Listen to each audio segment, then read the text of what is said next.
everyone, I'm Nicole from Really Good Stuff, here today to show you how to manage something that we are finding teachers are really struggling with, and that is having their students book shop.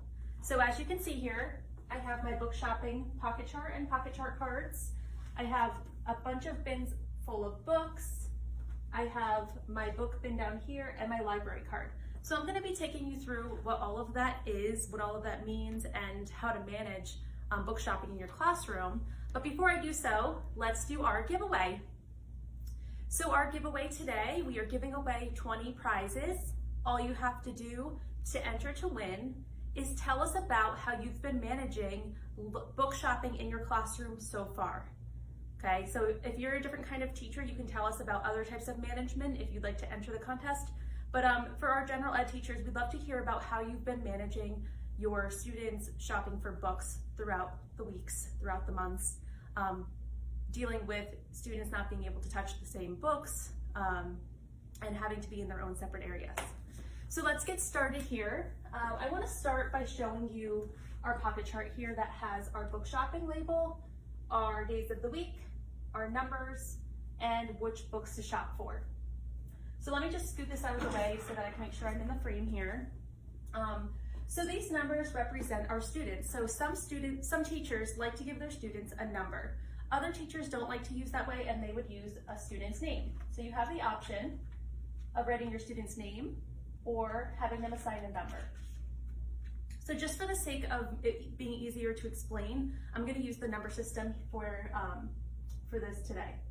So to get started, we have our students assigned to a number, and we know that on Monday, number 8, 10, and 12 will go book shopping. So what the teacher needs to do to prepare our students is give them their library card. So we have a bunch of library cards. These are super cute. They're just like a real one. See on the back here. So in the morning, while all of your students are doing their morning work, those students that are assigned book shopping that day will not get morning work. They will simply have their library card on their desk, ready for them when they come in the morning. Then that student knows that that means they are book shopping that day. So they will take their library card and they will go to their book bins. Now I'm going to roll this back over here. So the important thing right now with dealing with keeping our kids distance from each other is we have to make sure we're setting up our book bins, our places to go book shopping in different parts around the room, different places around the room. So for example, if you have an A reader that's book shopping that day, you might want to have this bin over in, say, the corner to my right. You might want to have our B bin to the corner on my left, and the C bin over in another corner. So sometimes you'll have students that are the same level shopping on the same day. So you'd want to have maybe the red A bin in that corner, the yellow A bin in that corner, and so on. So you get the idea that each student needs to be alone with their bin and going through their books by themselves. Because it's really important that when students are choosing their books, that they're able to take the book and really look through it and touch it and decide if it's the right book for them. So once you have them choose their books, they'll then have those books probably for a week or so, and they'll read them over and over again to become more fluent readers. Let me just scoot this back over here. So now, to go back to our system, those students that have their library cards that day, once they pick their books, they're going to take their library card and they're going to simply place it in the library card box. Okay, so let's say there's 3 students, they're going to place them in there. So they're not having to come in contact. They just have to be mindful of not doing it at the same time as another student because they need to still be distanced. So it's really important that we're teaching them that, that no matter what they're doing, they're still having to think ahead 5 seconds and make sure that they're not walking into the same area as another student. So you'd have your library cards here, and we want to leave them there for the entire week. So as the week goes on, the next day, Tuesday, we have 14, 5, and 6. Those students will choose their books, and then they'll go ahead and put their library cards in here as well.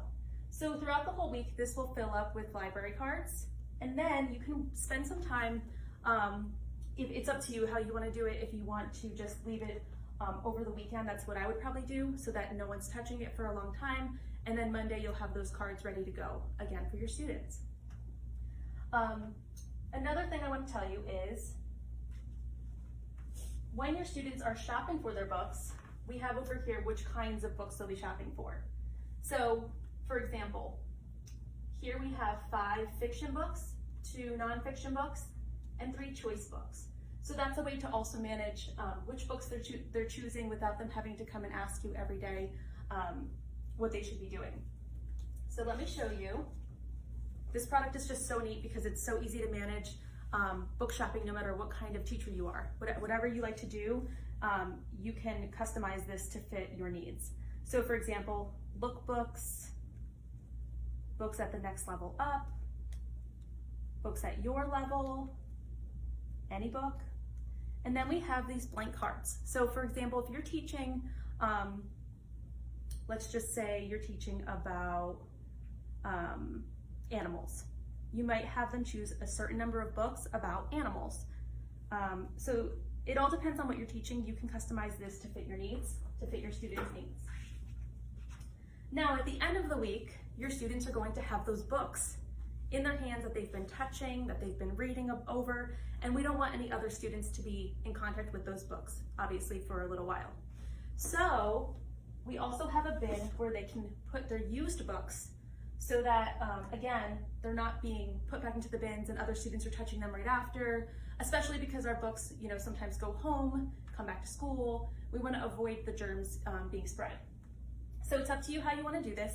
This is a simple book bin. They can put the books in, and the teacher can then sort them out when they feel comfortable going and touching the books. Or you can have them by level. So if you want to return your book bins by level, that's another way to do it, because then you're having your students put the book back and you're not having to go through and sort them each week.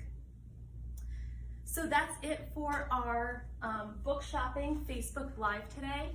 Please feel free to send any questions you have. The teachers here at Really Good Stuff are so excited to give you our feedback and our advice on best practices in any kind of aspect of school. So feel free to ask questions about book shopping. Feel free to ask questions about anything you can think of. We are here to help. So if you don't mind, please share and tag any teachers you think would find this video useful. And I will see you next Thursday. Thanks everyone. Bye-bye.